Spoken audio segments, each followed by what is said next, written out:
Halo, dan halo. Selamat pagi, siang, sore, dan malam. Kita kembali lagi nih.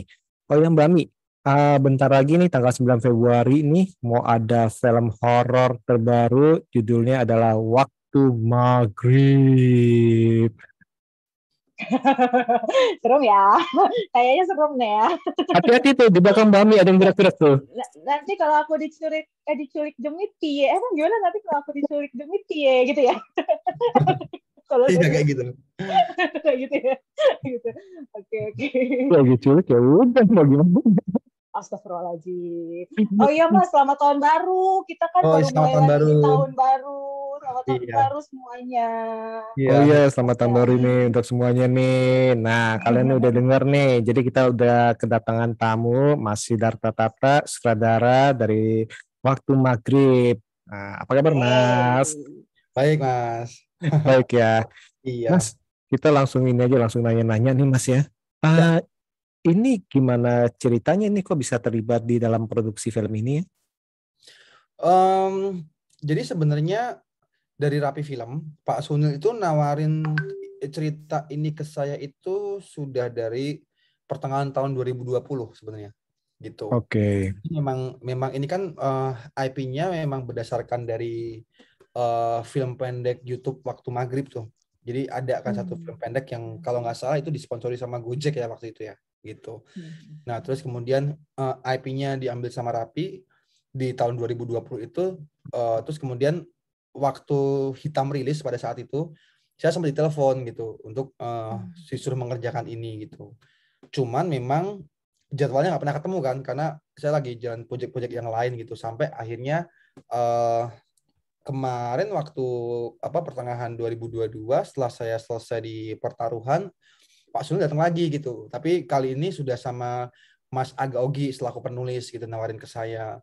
Nah, waktu masih mau minat nggak nih ngerjain waktu maghrib gitu kan, waktu itu tawaran ke saya. Hmm. Terus waktu saya, ya boleh nggak Pak saya baca sinopsis dan lain-lainnya gitu. Nah, waktu saya baca menarik gitu, ternyata ada irisan-irisan yang dekat dengan ya soal cerita masa kecil, soal mitos-mitos yang terjadi di sekitar kita gitu-gitu. Nah, saya kan merasa relate sama sama ceritanya gitu. Hmm. Wah, ini menarik banget sih gitu.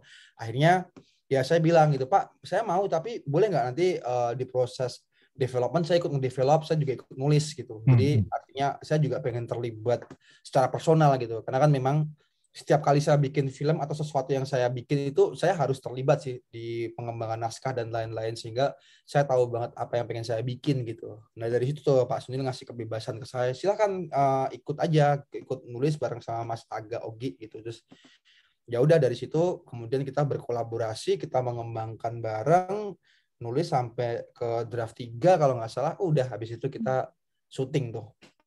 Gitu sih kira-kira prosesnya, Mas. Hmm, ini tadi ngomong apa pengalaman masa kecil, tapi bukan pengalaman horor kan ya? Ya, pengalaman pengalaman horor itu pasti selalu ada. Wah, Setiap ya maksudnya dalam proses hidup saya itu pasti selalu ada, cuman memang memang kadang-kadang yang kayak gitu-gitu kan saya nggak mau inget-inget lagi gitu kan. Cuman ketika ngomongin soal waktu maghrib itu kan saya yakin sih, maksudnya setiap orang gitu atau ya semua penduduk masyarakat Indonesia tuh pasti akan relate lah dengan masa-masa itu gitu. Nah, jadi kayak semacam membangkitkan memori-memori lama saya atas masa kecil sih. Ya biasa kan dalam dalam apa? Dalam masa ketika kita masih SD sampai SMP pun kadang-kadang juga ketika maghrib menjelang udah ada hal-hal yang orang tua tiba-tiba menyuruh masuk, terus mereka menceritakan sesuatu tentang masa peralihan dari hmm, gelap ke dari terang ke terang ke gelap. gelap gitu-gitu kan, itu kan terus kemudian ya muncul banyak cerita-cerita yang terjadi gitu. Artinya kalau kita bicara soal waktu maghrib di masa lalu saya selalu banyak kan cerita yang beredar soal itu, meskipun memang kebetulan saya belum pernah mengalami gitu. Nah, cuman yang unik pada saat saya syuting di beberapa lokasi tertentu, ternyata cerita yang ada di dalam naskah yang kami bikin tentang anak hilang di waktu maghrib itu terjadi di desa itu gitu. Jadi Oh ya? Oh. iya, jadi ada cerita yang memang terjadi di sana. Ada ya untuk beberapa kali itu ada anak yang hilang waktu maghrib nggak pulang, terus besokannya tiba-tiba ada gitu, balik lagi gitu-gitulah. Oh iya. Sesuatu yang ternyata emang ada juga di sini gitu. Jadi ya mudah-mudahan seperti itulah gitu sih. Itu Oh, syuting berapa lokasi itu Mas ya? Kalau lokasinya kalau nggak salah ada sekitar total itu 5 desa. Oh 5 desa. Wow banyak juga ya. Banyak, banyak. daerah mana ya? Daerah mana, Di Mas? daerah Jogja, kita syuting di daerah Jogja. Oh, Terus oke. lokasinya itu ada di daerah Imogiri, terus sama di daerah Kaliurang, terus sama di daerah Kulon Progo gitu. Nah, dari situ kebagi menjadi beberapa desa gitu. Kalau nggak salah itu setiap tempat itu kita punya masing-masing desa itu sekitar ya totalnya 5-an gitu lah. Wow, wow, Gitu. wow. Seru ya. Mas, selain karena apa ya? Karena ditawarin sama Pak Sunil, kenapa pilih film horor? Kenapa mau berniat membuat film horor untuk tahun ini gitu? Eh, jadi kalau bicara soal proses yang saya jalani dari proses kekaryaan saya gitu kan, memang saya udah bikin thriller, saya bikin action, saya bikin drama romance gitu kan. Ya sebenarnya pengen explore aja sih gitu. Maksudnya ketika ada tawaran horor-horor tuh seru-seru enggak gitu. Karena memang pada dasarnya saya penakut juga sebenarnya gitu. Saya orang yang paling takut lah sama horor-horor kayak gini gitu. Cuman kayaknya layak untuk dicoba sih gitu. Karena memang horor itu kan membutuhkan ya, ngomongin selain soal kekuatan cerita, kekuatan karakter, tapi kan memang ada teknis-teknis yang berbeda yang saya pelajari daripada saya membuat film-film yang lain kayak action atau thriller gitu. Horor itu punya teknisnya sendiri yang memang membutuhkan sesuatu yang presisi, membutuhkan sesuatu yang ya ada kompleksitas yang memang itu harus dipelajari, dan itu sangat menantang sih, sangat fun gitu. Meskipun memang dalam prosesnya saya juga takut bikinnya sebenarnya gitu. Tapi ya udah, karena memang saya tertantang, saya pengen explore itu aja gitu. Artinya memang gimana caranya saya pengen bikin sesuatu film horor yang baik, yang bisa ditonton dan bisa membuatnya dengan cara yang benar, minimal itu gitu. Jadi karena kan sampai ke titik ini tuh kan film-film horor Indonesia kan terus berkembang ya. Kualitasnya tuh semakin bagus gitu loh. Nah, jangan sampai kemudian kualitas-kualitas yang bagus itu tuh ternodai sama horor yang asal-asalan gitu. Jadi memang selain saya memang tertantang untuk membuat mengeksplor teknis baru di horor gitu kan, jangan sampai juga kemudian saya membuat sesuatu yang asal-asalan, karena ada pertanggungjawaban kualitas di genre horor gitu. Jadi jangan sampai sih genre horor Indonesia tuh jadi terpuruk lagi kayak di tahun-tahun yang lalu gitu. Gitu sih. Jadi ya lebih ke pengen seneng-seneng aja, pengen explore aja gitu, Mbak. Pengen explore. Gitu. Mumpung Mas ngomongin soal horornya nih Mas ya. Kalau untuk di waktu maghrib ini, Mas Tata ini akan menyuguhkan horor seperti apa nih? Kalau boleh ada bocoran nggak? Oke. Kalau bicara apa yang saya bikin gitu, sebenarnya kan memang ini itu sesuatu yang sudah terformulasikan sejak lama ya dari Rapi ya. Rapi kan selalu punya gaya horor. Oke, sampai saat ini kan memang pasar Indonesia itu masih butuh jump scare gitu kan. Jadi elemen jump scare itu pasti ada gitu. Nah, terus kemudian elemen atmosferiknya juga pasti harus ada gitu. Nah, artinya kita punya pakem klasik soal formula horor yang memang sudah ada gitu. Karena itu pasti selalu ya sebagai production house, sebagai pertanggungjawaban saya, karena ini kan juga kita bicara soal bisnis ya, kita juga bicara soal safety, bagaimana kita bisa engage sama penonton gitu, apa yang dibutuhkan penonton, dan bagaimana kita punya safe investment lah di situlah. Jadi memang ada hal-hal yang memang harus dituruti untuk kebutuhan industri gitu. Cuman memang dari formulasi klasik yang kita pakai di sini, bagaimanapun juga saya juga harus memberikan signature saya gitu. Signature saya sebagai sutradara yang yang bisa saya berikan selain hanya soal horor klasik yang sudah ada gitu. Nah, disitulah kemudian saya mencoba untuk mencari referensi-referensi yang lalu saya menemukan bentuk tertentu yang kemudian saya pengen gali lebih dalam, terus saya masukkan ke sini. Saya kombinasikan agar ini tidak hanya terlihat sebagai film horor biasa pada umumnya gitu. Jadi dengan cara saya tetap mencoba untuk memasukkan unsur thriller, unsur crime-nya gitu. Jadi kompleksitas soal manusianya, karakternya gitu, saya coba tetap kasih apa yang memang jadi kesukaan saya gitu sih. Jadi nanti ini ada gor-gor gitu nggak, Mas? Macam-macam lah. Kenapa? Ada gor-gor gitu ya? Gor-gor ada tapi tidak terlalu banyak gitu. Okay. Tapi memang ini kan sesuatu yang dipengennya disuguhkan ke 13 tahun gitu. Oke. Nah, ini baru saya mau nanya ratingnya 13 ya. Iya. Mungkin awalnya 13 tahun gitu.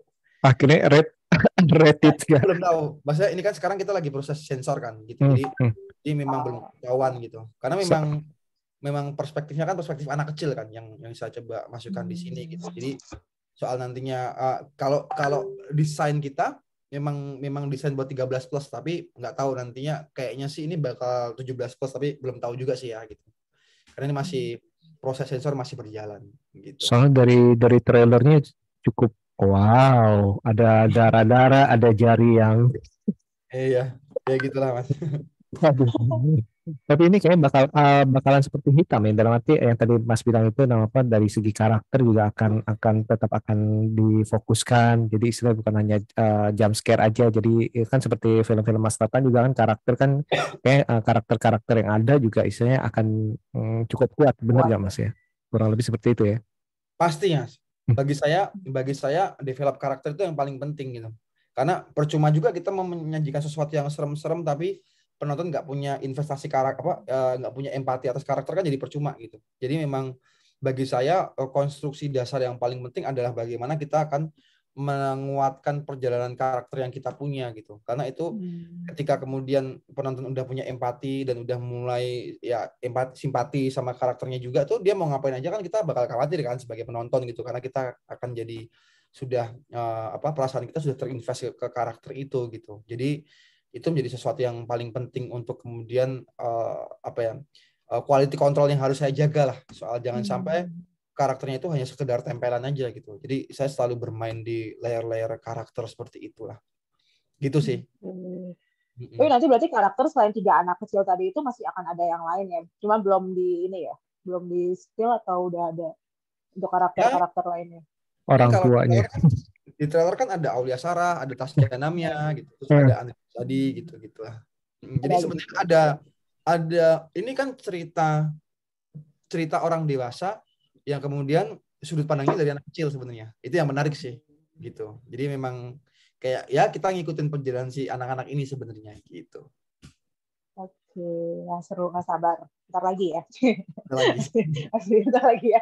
Nah, Mas, kalau menurut Mas Tata nih, film horor di mata Mas Tata gimana nih? Kan tadi udah sempat disebutin ya, kalau horor sekarang kan semakin berkembang gitu kan, semakin banyak banyak genre horornya gitu ya. Nah, kalau menurut Mas Tata gimana nih film horor di mata Mas Tata?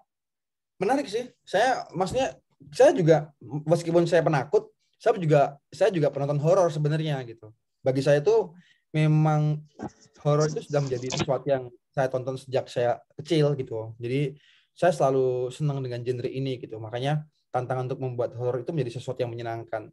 Nah, yang lebih menarik juga sebenarnya kemarin ketika Inang muncul, itu kan Inang kan juga menawarkan sesuatu ya. Maksudnya yang berbeda, betul. Berbeda gitu. Ada horor itu kan sebenarnya kalau mau ditafsirkan sebenarnya luas, nggak cuma hanya sekedar horor jump scare. Betul.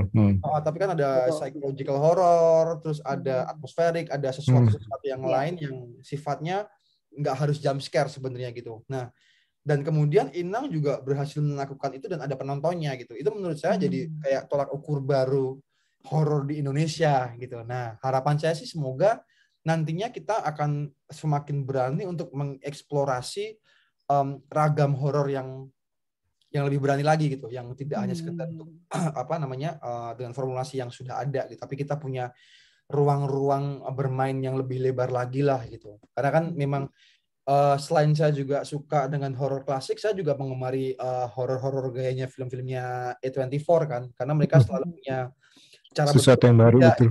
Iya. Cuman Iya. memang kadang-kadang kan pasarnya susah ya kalau di Indonesia ya, karena kan Bener. pasarnya kan Betul. terbatas gitu. Makanya bagi saya Inang itu sangat berhasil sih melakukan sesuatu yang mengejutkan itu. Punya penonton yang 800.000 ya kalau nggak salah ya. Gitu. Itu kan Yes, sudah benar gitu. jadi jaminan gitu. Itu menarik sih.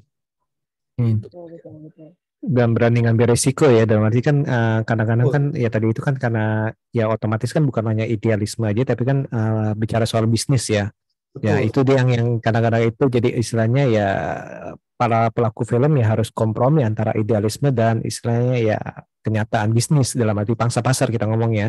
Seperti Betul. yang tadi Mas bilang kan emang benar sih, menarik sih, dalam arti kita lihat A24 kan banyak istilahnya banyak jenis-jenis apa mungkin dia itu banyak jenis film horor yang dia kembangkan ya, yang istilahnya yang mungkin kita tanda kutip itu jarang lihat istilah di film-film komersil lainnya, dan emang penggemarnya itu ada penggemar khusus ya kita bilang ya Mas ya. Ya. Itu. Oke, ini keren nih Mbak Mi ya. Tapi Iya. emang bener sih, lucu juga sih Mas. Ada beberapa apa teman saya juga yang penakut, tanda kutip penakut, tapi ya dia sukanya bikin film horor. Iya. Ya, itu rata-rata gitu nggak sih? Ya, Banyak kan gitu nggak sih? iya. Sini kalau mau ini Mas, kalau mau tahu dari semua tim produksi yang saya punya itu semua orangnya penakut semua gitu. Syuting gimana itu? Ya, jadi kita emang terdiri dari orang-orang penakut yang bikin film horor gitu. Jadi Ya, kayak ya akhirnya kan saling menguatkan ya di saling lokasi. menguatkan, terus bagaimana caranya membuat sesuatu yang seram tapi caranya fun, komedi gitu. Iya. Jadi kita berusaha untuk menciptakan sesuatu yang riuh, jenaka di saat di set gitu, biar untuk ya menghilangkan rasa takut kita aja gitu. Atau jangan di meja itu ini pas kita lihat apa pas editing itu, ini kurang serem nggak? Bagi lu serem nggak? Bagi lu gak serem nggak? Oh serem, lebih serem lagi deh. Gitu kali ya. Iya. Jadi kayak gitulah kira-kira Mas. Itu berapa lama Mas proses syutingnya Mas? Proses syutingnya kita 16 hari, terus ya 17 harian lah. Tahun kemarin berarti syutingnya?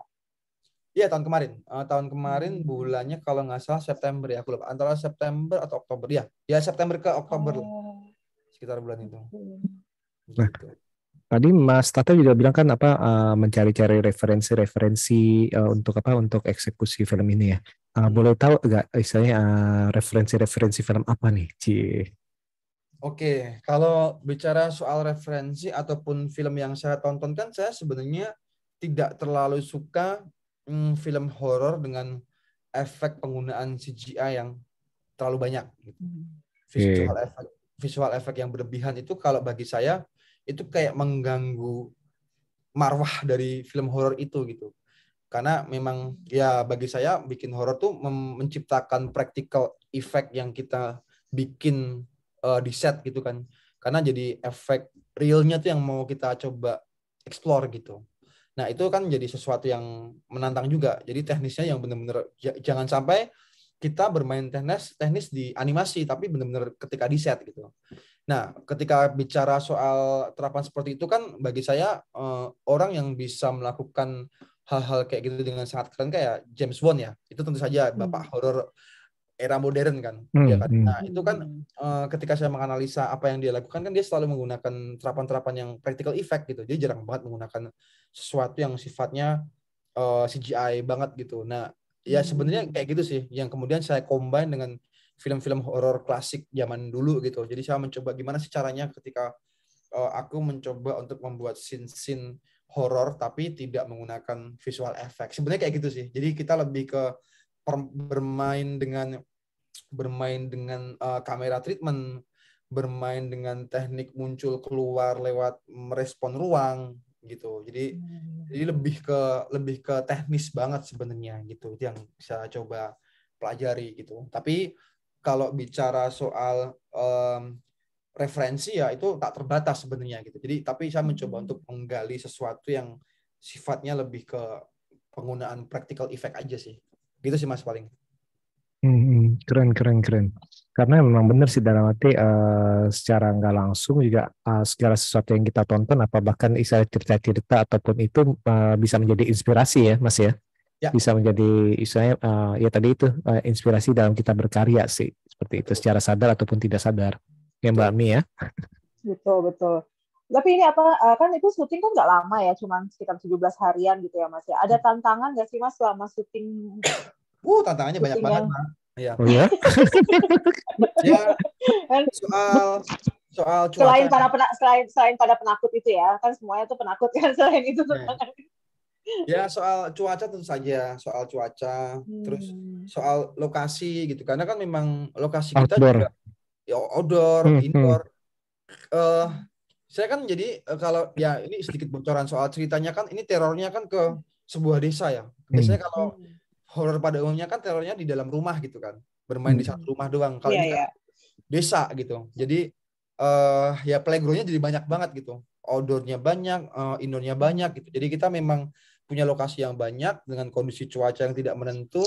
Ditambah dengan ya kalau kita bicara desa itu kan sesuatu yang masih ya kita percaya bahwa memang ada penghuni-penghuni dan tanda petiknya gitu. Dan itu selalu menjadi gimmick di setiap harinya gitu. Jadi ya itu bagian dari proses juga sih gitu. Maksudnya proses menjadi berani gitu. Proses menjadi berani. Makanya gini, bagi saya yang belum pernah bikin horor kan kadang kalau misalnya ada promo film horor gitu kan pasti selalu ada gimmick soal ada nggak sih proses cerita horor di balik proses pembuatan kan pasti selalu ada seperti itu. Dan saya dari dulu kan selalu bilang bahwa ini paling gimmick belaka sih gitu. Nah sekarang saya nggak berani bilang. Jadi kalau misalnya ketika ada cerita proses pembuatannya itu gimana, ada cerita serem nggak gitu, saya akan oke ya. Sama tuh. Apa? Ngomongin Mas Tata, sama tuh. Ya gitulah. Nah itu jadi tantangan juga ya karena memang ada beberapa hal yang itu sangat apa ya jelas dampaknya bagi kita gitu, memperlambat waktu gitu. Nah ada hal-hal yang terjadi yang lumayan gede berdampak besar ke kita dan itu dampaknya adalah jadi waktunya molor terus membuat beberapa hal jadi harus dicarikan solusi gitu. Ya kira-kira seperti itu. Serius sampai sebesar itu? Iya, sampai sebesar itu. Wow. Boleh bocoran gak nih? Ya mungkin nanti kalau Mas ngelihat filmnya gitu kan. Yang terjadi di dalam film itu mungkin akan yaitu yang terjadi di Wow. Tertangkap beneran istilahnya gitu. Ya, ada beberapa hal yang kayak gitulah. Saya nggak mau cerita takutnya nanti dikira gimmick Mas gitu. Iya. Nggak bisa gitu. Gitu sih. Menarik ya Mbak. Mbak Amir langsung diam tuh. Iya, gue langsung mikir. Itu tantangan sih emang. Nah itu tantangannya itu. Jadi istilahnya tadi cuaca, karena emang benar sih kalau saya lihat itu kan kayak bermainnya itu kan outdoornya kan cukup luas ya. Seperti waktu di Hitam juga kan outdoornya lumayan ya, kamu ya, benar ya Mas ya. Jadi ini kurang lebih nih mirip-mirip ya, dan ya tadi itu kemarin itu 2022 mungkin pas musim-musim hujan kali Mas ya syutingnya enggak? Betul. Pas musim-musim hujan. Terutama kalau misalnya di kaki Gunung Merapi sih. Karena di kaki Gunung Merapi itu kan cuacanya nggak menentu kan. Jadi sementara kita memang pure itu di hutan gitu. Jadi ya tiba-tiba hujan, tiba-tiba cerah gitu-gitu. Ya itu jadi sesuatu yang memang harus disolusikan pada saat itu gitu. Ya cuaca so far memang jadi hambatan yang terbesar juga gitu. Oke. Tapi ini dong ya menarik ya. Nah, apalagi kan ini kan film panjang Mas pertama ya, benar ya? Dan film panjang pertama itu langsung ngambil genre horor nih. Setelah Hitam kan oke. Hitam termasuk horor, tapi ini horornya berbeda nih. Kalau Hitam itu horor zombie, misalnya. Kalau ini kan horor makhluk. Saya nggak berani ngomong tiba-tiba soalnya malam buat nih. Oh iya ya benar ya. Oh iya. Bukan saya. Oh iya, saya nggak inget. Jadi saya lihat depan, lihat kiri, lihat kanan. Oh iya betul. Mas Tata, ada nggak perbedaan yang cukup signifikan atau yang berasa nih bagi Mas Tata dalam pembuatan film panjang ataupun dibandingkan dengan miniseri ataupun serial? Ada sih. Kalau kita bicara soal perbedaannya tentu saja ada dan itu cukup signifikan gitu. Artinya kan kalau kita bicara soal series itu kan memang eh, jumlah episodenya banyak, artinya kita waktu syutingnya juga lumayan panjang gitu. Nah, Panjang. cuman memang sepanjang-panjangnya waktu syuting yang kita punya tuh selalu tidak pernah cukup untuk memenuhi kebutuhan di dalam naskah. Sebenarnya kayak gitulah. Ibaratnya tuh kita mau dikasih budget berapapun untuk membuat sesuatu, itu tuh nggak pernah cukup gitu. Iya, betul. Jadi karena memang setiap kebutuhan kreatif tuh selalu ada tantangannya sendiri yang sebenarnya itu jadi memang menciptakan masalah-masalah baru gitu loh. Nah, cuman kalau memang di dalam series itu karena kita sadar kita bermain dengan medium yang tidak terlalu besar.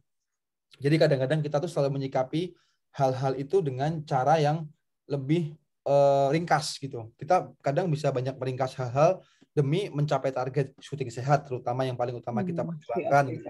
Terus yang kedua adalah kita tetap menjaga kualitas treatment director, tapi kadang-kadang kita juga mengorbankan soal misalnya lighting gitu. Jadi kita selalu mengupayakan kalau misalnya memang tidak terlalu golden scene, kadang-kadang kita menyederhanakan lighting biar kita juga punya waktu yang cepat untuk berkarya gitu.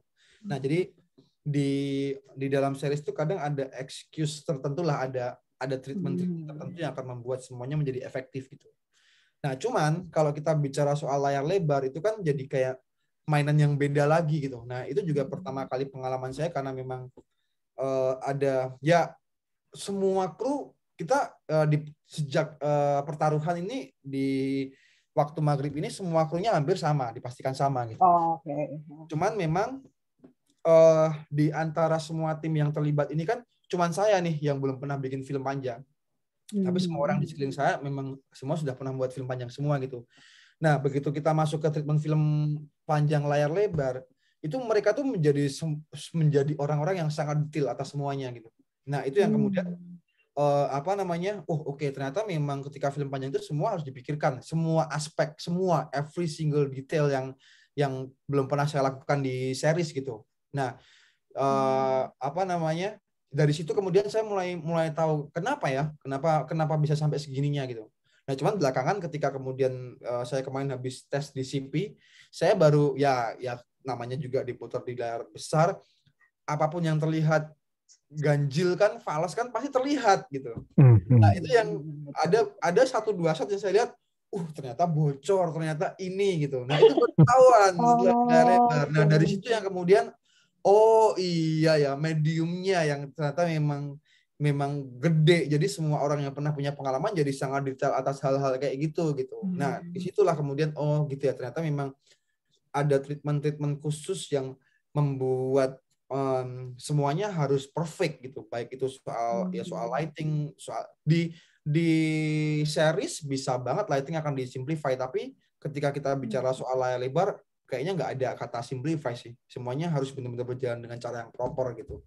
Nah, itu jadi tantangan dan ukuran baru bagi saya. Oke, berarti nextnya ketika aku akan bikin film lagi, harus ada ukuran-ukuran yang benar-benar lebih terplanning dengan baik tuh soal kayak gitu. Jadi ya kita bisa ngukur soal kemampuan produksi kita akan seberapa, hari yang kita butuhkan akan seberapa banyak, gitu-gitunya harus benar-benar terukur gitu. Karena memang ternyata bikin film itu akan jadi sangat sedetail itulah untuk semua aspek gitu. Gitu sih kira-kira pembedanya yang utama kayak gitu. Suka dukanya apa Mas? Kalau bikin film layar lebar, nah ini kan kita kan ngomongin karena kan film layar lebar pertama Mas nih. Seperti itu. Suka dukanya apa nih dibandingkan serial? Sama aja sih sebenarnya Mas. Sama aja ya. Dalam sama proses ya. Prosesnya sama aja, semuanya sama-sama ada dalam tahapan yang sama gitu. Cuman bedanya karena memang ini film tuh pas kita wrap itu saya terharu banget sih. Wah, akhirnya ya setelah sekian lama saya dapat menyelesaikan film panjang pertama saya gitu. Ya bedanya cuman di endingnya doang gitu. Tapi soal prosesnya semuanya sama. Ibaratnya anak pertama dalam film layar lebar ya. Iya. Ya anaknya saya udah kebanyakan kan soalnya. Tapi anaknya saya semua sekarang ini anak yang lain. Anak yang lain. Iya. Jadi ketagihan gak Mas bikin film? Nah, itu pertanyaan yang sering dilontarkan sama teman-teman saya gitu. Jadi bagi saya gini, dengan semua kejadian yang saya alami ketika syuting, saya selalu bilang ke mereka, kalau misalnya ini nggak box office, kayaknya saya kapok untuk sementara nggak ngerjain dulu. Kalau kejadiannya bukan cara. Tapi nanti kalau misalnya ini box office kayaknya oke, saya akan bikin lagi gitu. Enggak, tapi nggak kangen dengan kejadian tersebut. Waduh. Waduh, seru banget Mas Setiawan. Amit-amit. Sampai ketemu aja. Janganlah Mas, aduh. Ya udah, kita bikin box office Mas Setiawan biar Mas Tata bikin film lagi. Amin. Ini kalau tadi kan nanya soal apakah ketagihan bikin film horor. Nah, pertanyaannya sama aja sih. Apakah ketagihan membuat film layar lebar nih, atau akan istilahnya akan balik lagi ke seri? Kalau bikin film layar lebarnya saya sangat-sangat ketagihan gitu. Apalagi kemarin ya pertama kalinya saya tes di CP kan, melihat tes film saya dimasukin ke dalam layar lebar tuh ya terharu Mas saya rasanya gitu. Jadi pertama kalinya film saya masuk ke dalam layar besar yang akan diputar di seluruh Indonesia gitu.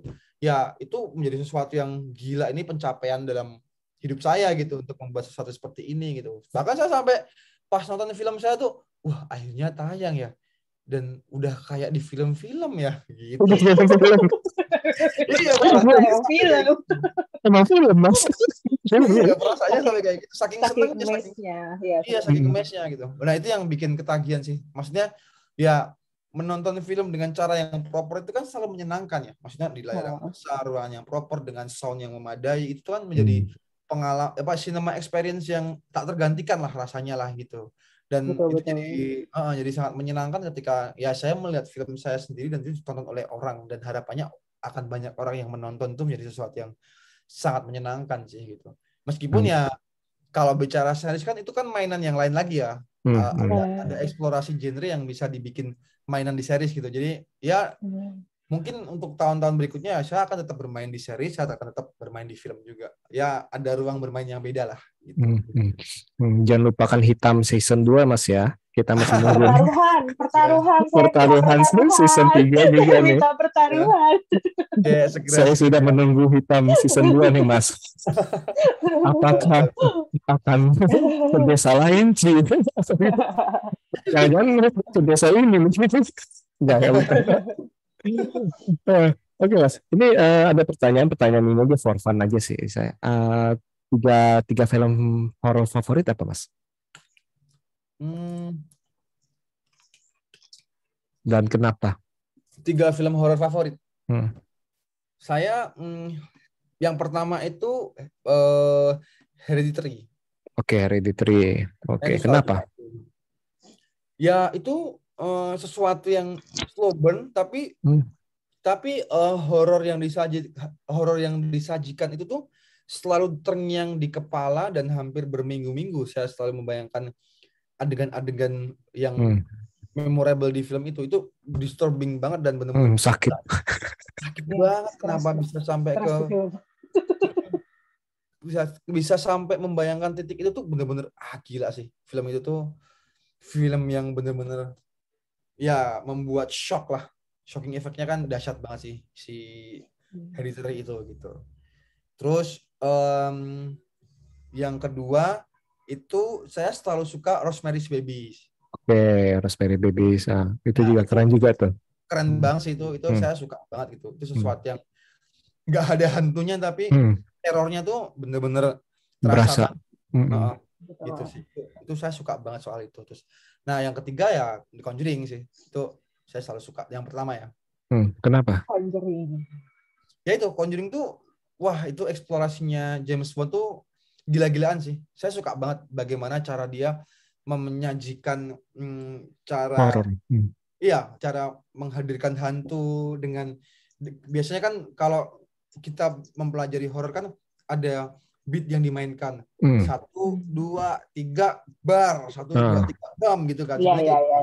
Tapi dia tuh selalu membuat ketukannya itu jadi ganjil gitu. Jadi kadang-kadang ketika kita udah menantikan nggak ada terjadi gitu. Nah itu kan hal-hal yang dia bermain-main di ritme gitu, dan eksplorasi dia atas ruang, memainkan ruang satu rumah tapi dengan cara yang sangat gila-gilaan lah. Dia memperkosa habis-habisan rumahnya lah untuk dijadikan tempat bermainnya. Arena bermainnya dia. Gitu. Gila sih. Itu keren banget. Nah, tiga itu sih Mas. Kira-kira bakalan membuat campuran tiga itu gak ya? Bakal apa, sorry? Membuat campuran ketiga itu. Wah, nggak tahu deh. Kalau yang sekarang saya bikin sih saya kurang tahu, tapi bisa dicek lah. Bisa Oh, dicek ya? sama satu lagi kalau boleh, itu The Wailing. Oh, The Wailing. Oke, kenapa? Korea ya?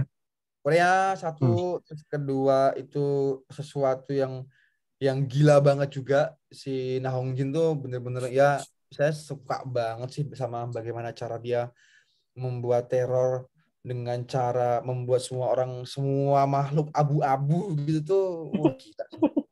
Dan saya suka banget sih dengan apa yang dia bikin di situ. Ya termasuk turunannya The Medium juga tuh, itu saya juga suka juga. Ya, itu The Medium tuh bagus. Bagus. Keren. Ya, nah ini senangnya sih sekarang sih nama apa? Semakin banyak orang eksplorasi istilah genre ya, terutama kan genre horor nih istilahnya, jadi kita udah kaya ya dalam arti ya. Kalau zaman dulu kan kayaknya kan cuman apa horor kaget-kagetan doang, horor istilahnya ada istilahnya kayak ada masanya, istilah kita bilang masa horor kaget-kagetan, masa horor yang menyerempet-nyerempet. Nah, itu kan tapi yang tahun 2000-an ini nih bagus ini horornya itu benar-benar campur aduk sih dalam arti ya. Benar-benar nggak cuman satu doang. Oh, nih cuman jump scare doang, cuman pocongnya ngagetin doang, tapi ternyata ini banyak sekali ini dan itu membuat kita kaya akan referensi sih seperti itu. Betul. Iya.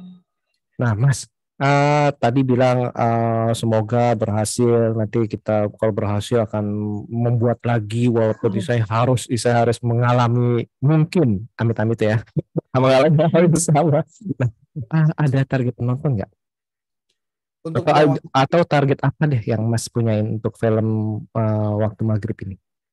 ya harapannya emang ditonton sebanyak-banyaknya, Mas. Harapannya banyak penonton yang ya bisa tembus jutaan, amin lah gitu. Amin.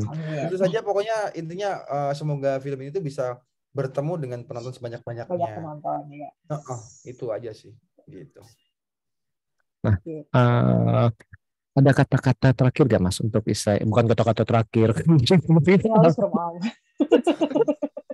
Sebelum kita tutup, kira-kira apakah ada kata-kata untuk calon penonton? Nah, itu yang diperbaiki. Ya, semoga jika memang film ini menyenangkan dan membuat